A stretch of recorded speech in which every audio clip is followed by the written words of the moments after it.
ओम नमः शिवाय। प्रिय भक्त जनों, आज की कथा कालों के काल महाकाल की है, जो कालों के काल हैं, जो अपने भक्तों की सदैव रक्षा करते हैं, जीवन मरण के चक्र से मुक्ति प्रदान करते हैं, जो चिता के भस्म से स्नान करते हैं, दक्षिण मुखी हैं, अंततः तुरंत तत्पश्चात फल देने वाले हैं, जो दुष्टों और दुराचारियों के काल हैं, जो उज्जैन नगरी के राजा हैं, आदि अनादि अनंत शिव है, ऋषि बैरागी संत शिव है। शिव जी ने ब्रह्मांड रचाया, शिव ही जान ले शिव की माया। ओम गण गणपते नमः। अगर आप यह कहानी सुन रहे हैं तो पूरा सुनिए। इस कथा को आधा अधूरा छोड़कर जाने की गलती मत करिएगा, क्योंकि इस पवित्र कथा को पूरा सुनने से मन चाहा फल की प्राप्ति होगी। इसलिए इस कथा को पूरा सुने। आप शिव भक्त हैं तो भोलेनाथ का अनादर ना करें। आज हम बाबा महाकाल का अमृत समान कथा का श्रवण करने वाले हैं। प्रिय भक्त जनों, यह कथा अत्यंत ही फलदायी है, क्योंकि इस कथा को सुनने मात्र से ही अकाल मृत्यु टल जाती है, जिसे सुनकर आपका रोम रोम शिवमय हो जाएगा। प्रिय भक्तों, आपसे निवेदन है कि कथा को पूरा सुने, बीच में ही न छोड़े, क्योंकि कथाओं में बड़ी ही पवित्रता और शक्ति होती है। इसीलिए इसे बीच में छोड़कर ना जाए। महाकाल का अपमान ना करें। पूरे अंत तक आप अपने आप को इस कथा रूपी गंगा में गोते लगवाएं और अपने तन मन को पवित्र बनाएं। तो चलिए जय महाकाल के उद्घोष के साथ कथा का आरंभ करते हैं। जय महाकाल, जय जय महाकाल। आपको जानकर आश्चर्य होगा कि इस जयकारे को केवल मनुष्य ही नहीं, यहाँ पर पंछी भी उज्जैन नगरी में जयकारे लगाते हैं। न जाने कहां से 4-5 हजार पंछियों का झुंड यहाँ संध्या आरती के समय आता है और मंदिर का परिक्रमा करने लगता है। और यह विहंगम दृश्य अधिकतर आपको सावन के महीने में शीत ऋतु में देखने को मिलेगा, है ना अनोखी बात।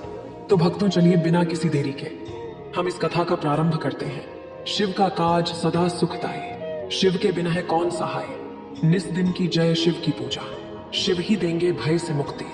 प्रिय भक्त जनों, चलिए तो शुरू करते हैं कथा को। उज्जैनी में राजा चंद्रसेन का राज था। वह भगवान शिव का परम भक्त था, राजा का मित्र, भगवान शिव का गढ़ था। उसने राजा को एक मणि प्रदान की थी, जो कि अत्यंत ही दिव्यमान, अत्यंत ही चमत्कारी थी। अब दूर दराज के आसपास के राजाओं को जब उस मणि के चमत्कारी होने का पता चला, तो सबके मन में उस मणि को लेने की इच्छा जागृत हुई। कुछ ने तो राजा से मांगा और कुछ ने राजा को धमकी दी। इस प्रकार कुछ राजाओं ने मिलकर राजा चंद्रसेन पर आक्रमण कर दिया। अब राजा चंद्रसेन उन आक्रमणकारियों से बचने के लिए महाकाल के शरण में चले जाते हैं।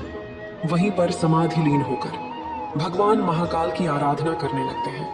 एक दिन श्रीधर नामक 5 वर्ष का एक गोप बालक अपनी माता के साथ उधर से गुजर रहा था। राजा का शिव पूजन देखकर उसे बहुत ही विस्मय और कौतूहल हुआ। वह स्वयं उसी प्रकार की सामग्री से शिव पूजन करने के लिए लालायित हुआ। उस छोटे से अबोध बालक के मन में भगवान शिव के प्रति इतनी करुणा उत्पन्न हो गई, इतनी भक्ति जागृत हो गई कि उसके पास पर्याप्त सामग्री नहीं थी। फिर भी उसने छोटे छोटे कंकड़ पत्थर जोड़कर महादेव की पूजा अर्चना शुरू कर दी। और उसने लौटते समय रास्ते में से एक एक पत्थर का टुकड़ा उठा लिया। घर आकर उसी पत्थर को शिव रूप में स्थापित कर उस पर चंदन आदि से परम श्रद्धा पूर्वक उनकी पूजा करने लगा। जब उसकी माता भोजन करने के लिए बुलाने आई, किंतु वह पूजा छोड़कर उठा ही नहीं। उस छोटे से बच्चे की माँ अपने पुत्र को लगातार आवाज दिए जा रही थी, बुलाए जा रही थी, लेकिन बेटा उनकी भक्ति में खो गया था। उसे तो अपने माँ का स्वर सुनाई ही नहीं दे रहा था। इस प्रकार से वह भोलेनाथ की भक्ति में लीन हो गया था। अब यह देखकर माता को बड़ा क्रोध आया। अपने बच्चों को बुलाते बुलाते माता परेशान हो गई। उसने सोचा कि यह बालक कंकर पत्थर रखकर पता नहीं क्या मंत्र मुग्ध बैठा है। अब माता ने क्रोध बस में आकर अपने बच्चे को झल्लाते हुए उसके सामने से रखा हुआ सारा सामग्री फेंक दिया। तभी पत्थरों को उठाकर घर के बाहर रास्ते में डाल दिया। अपनी माता को यह करते हुए देखकर वह बच्चा अंततः जोर जोर से रोने लगा और रोते रोते बेहोश होकर गिर पड़ा। बालक की अपने प्रति यह भक्ति और प्रेम देखकर भोलेनाथ भगवान अत्यंत प्रसन्न हुए। बालक ने जैसे ही होश में आकर अपने नेत्र खोला तो उसने देखा कि उसके सामने एक बहुत ही भव्य और अति विशाल स्वर्ण और रत्नों से बना हुआ मंदिर खड़ा है। उस मंदिर के अंदर बहुत ही प्रकाशपूर्ण भास्कर तेजस्वी ज्योतिर्लिंग खड़ा है। बच्चा प्रसन्नता और आनंद से विभोर होकर भगवान शिव की स्तुति करने लगा। माता को यह समाचार मिला। तब दौड़कर उसने अपने लाल को गले से लगा लिया। पीछे राजा चंद्रसेन ने वहां पहुंचकर उस बालक की भक्ति और सिद्धि की बड़ी सराहना की। धीरे धीरे वहां बड़ी ही भीड़ जुट गई। इतने में उस स्थान पर हनुमान जी प्रकट हुए। उन्होंने कहा, मनुष्यों, भगवान शंकर शीघ्र फल देने वाले देवताओं में सर्वप्रथम है। इस बालक की भक्ति से प्रसन्न होकर उन्होंने इसे ऐसा फल दिया है जो बड़े बड़े ऋषि मुनि करोड़ों जन्मों की तपस्या से भी प्राप्त नहीं कर पाते। इस गोप बालक की 8वीं पीढ़ी में धर्मात्मा नंद गोप का जन्म होगा। द्वापर युग में भगवान श्री कृष्ण अवतार लेकर उनके यहाँ रहकर तरह तरह की लीलाएं करेंगे। हनुमान जी इतना कहकर अंतर्ध्यान हो गए। उस स्थान पर नित्य से, तभी से उस स्थान पर नित्य से भगवान शिव की आराधना करते हुए अंत में श्रीधर गोप और राजा चंद्रसेन शिवधाम को चले गए। इस ज्योतिर्लिंग के विषय में एक दूसरी कथा भी कही जाती है, तो आइए सुनते हैं हम दूसरी कथा। वह है जिनके सांघी साथी, उन्हें न बिपाता कोई सताता, शिव भक्तों का पकड़े हाथ, साधु संतन के सदा ही साथ। शिव पुराण की कोटि रुद्र संहिता के 16वें अध्याय में तृतीय ज्योतिर्लिंग भगवान महाकाल के संबंध में सूत जी द्वारा जिस कथा को वर्णित किया गया है, उसके अनुसार अवंती नगरी में एक वेद ब्राह्मण हुआ करते थे। वह ब्राह्मण पार्थिव शिवलिंग निर्मित कर उसका प्रतिदिन पूजन किया करते थे। उन दिनों रत्नमाला पर्वत पर दूषर नामक राक्षस ने ब्रह्मा जी से वरदान प्राप्त कर समस्त तीर्थ स्थलों पर धार्मिक कार्यों को बाधित करना आरंभ कर दिया। जिस समय दूषर तप कर रहा था, उस समय उसने ब्रह्मा जी से कहा कि हे ब्रह्मा देव, आप मुझे वरदान दीजिए अजर अमर होने का, लेकिन उसके साथ ही मैं निरंतर धर्म के मार्ग पर चलूंगा। अब इस तरह का आश्वासन देकर दूषण ने भगवान ब्रह्मा से वरदान प्राप्त कर लिया। चारों तरफ उसने हाहाकार मचा दिया। सबके सब वेद पुराण और ग्रंथों को नष्ट करने लगा। सभी ऋषि मुनियों को उसने कैद कर लिया और उनकी धार्मिक पुस्तकों को जलाकर राख करने लगा। उसने यह बहुत बड़ा पाप किया था, लेकिन महादेव ने कहा कि जब तक इसके पाप का घड़ा भरता नहीं, तब तक इसकी मृत्यु अभी नहीं होगी। मैं खुद महाकाल बनकर इसका सर्वनाश करूंगा। अब महादेव को प्रतीक्षा रहती है दूषर के पापों का घड़ा भरने का। अब इधर दूसर अपना पांव पसारने लगता है। वह राक्षस आक्रमण करते करते उज्जैनी नगरी के पास ही स्थित एक ग्राम में पहुंच जाता है। वहां बहुत सारा तबाही करता है, जनधन को पूरी तरह से नष्ट कर देता है। वहां की जनता अपने प्राणों की रक्षा करने के लिए उज्जैन नगरी में ही वेद प्रिया नामक ब्राह्मण के घर पहुंचती है। उनसे कहने लगती है कि हे महाराज, आप हमारी रक्षा कीजिए। हे ब्राह्मण देव, हमारे प्राणों की रक्षा कीजिए। ब्राह्मण ने कहा, आप चिंता ना करो, हमारे 4 पुत्र हैं, चारों बड़े ही तपस्वी हैं और बड़े ही कर्मठ हैं। हमसे जो हो सकेगा हम अपना पूरा प्रयत्न करेंगे इस नगरी को और आपको सुरक्षित रखने का। अब इस प्रकार से वेद प्रिय ने सभी को सांत्वना दी, और जब दूषर नामक राक्षस ने उज्जैन नगरी पर आक्रमण किया, तब ब्राह्मण वेद प्रिय ने अपने चारों बेटों को उनके सामने डटकर खड़ा होने का हौसला दिया और नगर के चारों ओर ऊंची दीवारों का निर्माण करा दिया। अब वेद प्रिय से जो हो सका उसने किया, लेकिन फिर भी उस राक्षस ने उस दीवार को तोड़कर नगर में प्रवेश कर लिया और वहां के लोगों को डराने लगा। उसने जैसे ही ब्राह्मण वेद प्रिय को मारने के लिए तलवार उठाया, वैसे ही धरती का सीना फाड़ कर वहां से महाकाल प्रकट हुए। कालों के काल महाकाल रौद्र रूप धारण करके अपने एक ही बार में उस दुष्ट राक्षस दूषर को जलाकर भस्म कर दिए। इस प्रकार से महादेव ने अपने भक्तों का रक्षा किया और उन्होंने वेद प्रिय से कहा, जानते हो वेद प्रिय, अपने भक्तों की रक्षा हेतु मैंने अन्य नगरियों के स्थान पर केवल उज्जैन नगरी में ही क्यों आया, क्योंकि अन्य भक्तों से भिन्न तुमने अपना सब कुछ केवल अपने आराध्य पर, उनकी भक्ति और धर्म पर ही नहीं छोड़ा, अपितु कर्म का हाथ थामा और अपने धर्म के प्रति अपनी अटूट निष्ठा का परिचय दिया। और आगे महाकाल ने पड़ोसी राज्य से कहा, आप सबके पास भी वही ज्ञान था जो देव प्रिय के पास था, परंतु फिर भी आप सब धर्म और भक्ति के डोर को ही थामे रहे, हमें मुझसे अपने समर्थन की अपेक्षा करते रहे और इसी कारण दूसरों के आतंक और अत्याचार को झेलते रहे। यही कारण है कि आप सबकी तपस्या फलित नहीं हुई, क्योंकि बिना कर्म किए धर्म का फल प्राप्त नहीं होता। तो इसीलिए मुझे वह भक्त अत्यंत प्रिय है जो अपने कर्म पर विश्वास करते हैं। सबसे पहले वह कर्म को महत्व देते हैं और धर्म का सम्मान करते हैं। क्योंकि जब कर्म है तब धर्म है। आप कर्म करेंगे तो धर्म की रक्षा होगी। हे वेद प्रिय जीवन रूपी पहिए के केवल 2 ही पहिए होते हैं। मैं तुम्हारी इस निष्ठा से और भक्ति से अत्यंत प्रसन्न हूं। मैंगो, मैं तुम्हें वर देना चाहता हूं। तुम्हें क्या वरदान चाहिए? तब ब्राह्मण देवप्रिय ने कहा, हे प्रभु, मैं तो काशी का रहने वाला था और यहाँ उज्जैन नगरी में अवंती नगरी में आकर बस गया। भगवान, मैं आपसे यही वरदान मांगता हूँ कि आप इस उज्जैन नगरी में हमेशा के लिए बस जाएं और यहाँ पर आप राजा बनकर हमारी रक्षा करें और प्रजा की तरह हमारा पालन करें। हे भगवान, मैं बस आपसे यही मांगता हूँ। और आगे वेद प्रिय ने कहा कि हे भगवान, मैं आपका साक्षात पूजन करना चाहता हूँ। भगवान महाकाल में खुश होकर तथास्तु कह दिया और वेद प्रिय को आशीर्वाद दे दिया।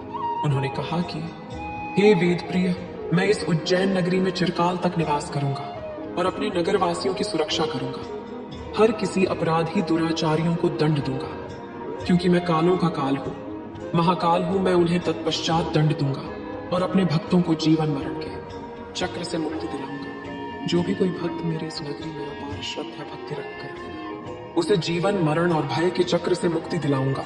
उसे कर्म के मार्ग पर अग्रसर होने की प्रेरणा दूंगा, ताकि वह अपने जीवन में कर्म को जी सके और उन्नति को प्राप्त करे। यह कहकर भगवान महाकाल वही उज्जैन नगरी में स्थापित हो गए और उज्जैन नगरी में वही तत्पश्चात ब्राह्मण वेद प्रिय ने भगवान का पूजा आराधना किया। प्रेम से बोलिए, कालों के काल महाकाल की जय। जय जय हो महाकाल। तो आइए जानते हैं महाकाल के 10 महारहस्य। बता दें कि भस्म आरती से पहले यहाँ शिवलिंग पर जलाभिषेक किया जाता है। महाकालेश्वर मंदिर इकलौता ऐसा मंदिर है जहाँ शिव को भस्म से आरती की जाती है। प्राचीन कथाओं के अनुसार यहाँ चिता की राख से यहाँ आरती की जाती थी। हालांकि आज के समय में ऐसा नहीं है। आज कंडे की राख से ही भस्म आरती की जाती है। भस्म आरती के समय महिलाओं की उपस्थिति वर्जित है। अगर किसी कारणवश वहां कोई महिला उपस्थित है तो उसे घूंघट करना अनिवार्य है। और दूसरा सबसे बड़ा रहस्य इस ज्योतिर्लिंग के नाम से है। आखिर भगवान शिव को यहाँ महाकाल क्यों कहा जाता है? दरअसल काल का 2 अर्थ है, समय और मृत्यु। ऐसा माना जाता है कि भगवान शिव मृत्यु और काल के देवता हैं। काल और मृत्यु दोनों का परास्त करने वाला महाकाल कहलाता है। भगवान शिव समय और मृत्यु पर विजय प्राप्त करते हैं, इसीलिए उन्हें इस नाम से बुलाया जाता है महाकालेश्वर मंदिर। काल भैरव मंदिर के बारे में यह बताया जाता है कि यह एकमात्र ऐसा मंदिर है जहां भगवान शिव को शराब पिलाई जाती है। दक्षिण मुखी शिवलिंग। इस समय सभी शिव मंदिरों में स्थापित शिवलिंग और अन्य शिवलिंगों की जलधारी उत्तर दिशा की ओर है, किंतु महाकाल ही एक ऐसा ज्योतिर्लिंग है जो दक्षिण मुखी शिवलिंग है। यहाँ सावन के महीने में हर साल महाकाल की सवारी निकाली जाती है। ऐसी मान्यता है कि इस दिन भगवान महाकाल उज्जैन का भ्रमण करने के लिए पालकी में सवार होकर राजा महाराजा की तरह निकलते हैं और नगर भ्रमण करते हैं। मंदिर के कुछ ही दूरी पर देवी सती के इक्वान शक्तिपीठों में एक हरि सिद्धि माता का मंदिर है। ऐसे में ज्योतिर्लिंग और शक्तिपीठ के इतने करीब होने की वजह से इस मंदिर का महत्व और भी बढ़ जाता है। एक और रहस्य, सुबह 4 बजे ताजा जले चिता की राख से महाकाल की पूजा की जाती है, लेकिन एक और साधारण घटना होने की वजह से इस प्रथा को बदल दिया गया। अब उपले की राख से महाकाल का अभिषेक किया जाता है, लेकिन ऐसा कब से शुरू हुआ यह कहना मुश्किल है। बताया जाता है कि चिता की कमी की वजह से एक बार पुजारी ने अपने जीवित पुत्र को ही आग के हवाले कर दिया और उसके राख से पूजा कर डाली। इस घटना के बाद से ही इस प्रथा को बंद कर दिया गया। भस्म आरती के बारे में एक दिलचस्प तथ्य यह है कि लोग अपने जीवन काल में ही रजिस्ट्रेशन करा लिया करते थे, जिससे कि मरने के बाद महाआरती में उनके भस्म का इस्तेमाल हो सके। फिलहाल यहाँ मुर्दे की भस्म की जगह गाय के गोबर के उपलों से बनी भस्म से शिव का श्रृंगार होता है। महाकालेश्वर मंदिर में आरती के समय कपाट बंद हो जाते हैं। केवल मंदिर के पुजारी ही बाबा का श्रृंगार करते हैं। इस समय अन्य भक्त कक्ष के बाहर ही खड़े होकर देखते हैं।